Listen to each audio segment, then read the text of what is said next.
Tour. Muling pinasuri ng ating programa si Ezra sa Philippine Children's Medical Center bagamat panghabang buhay at wala nang lunas ang sakit ng bata.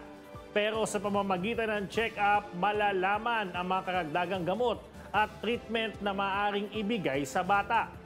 Isa rin sa layunin kung bakit pinasuri ng iabante mo si Ezra, ito'y para makakuha siya ng updated na medical record na magagamit ng kanilang pamilya para makatanggap ng dagdag na ayuda mula sa mga ahensya ng gobyerno.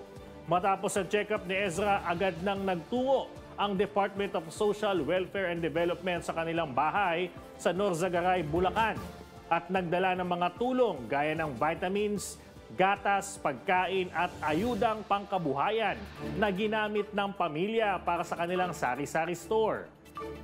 Dito lamang weekend, pumunta naman ang mga tauhan ng Department of Labor and Employment at nagbigay ng 5,000 pisong financial assistance sa pamilya. Nag-interview rin sila para sa handog na livelihood package kung saan hiniling ng pamilya na mabigyan sila ng tulong para sa isang maliit na negosyong manukan o poultry farm. Iaasas pa ito ng DOLE at babalikan ng pamilya kapag aprobado na.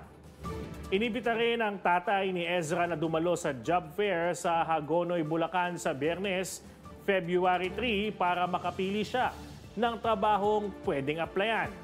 Kaugnay nito mga kaabante, mga kasama natin ang mga magulang ni Ezra na sina Richelle at Michael Taneza. Magandang umaga po sa inyo. Si Jigo ito.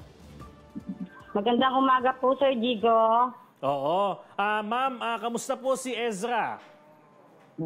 Si Kuya Ezra po ay patuloy pong nagiging fighter, lalo na marami pa rin pong nagmamahal kay Kuya Ezra. Bumubuhos po yung blessing ngayong 2023. Ayun, tama. Tuloy-tuloy lang, no? Ano po masasabi ninyo sa natatanggap ninyong tulong, lalo na po sa mga ahensya ng gobyerno?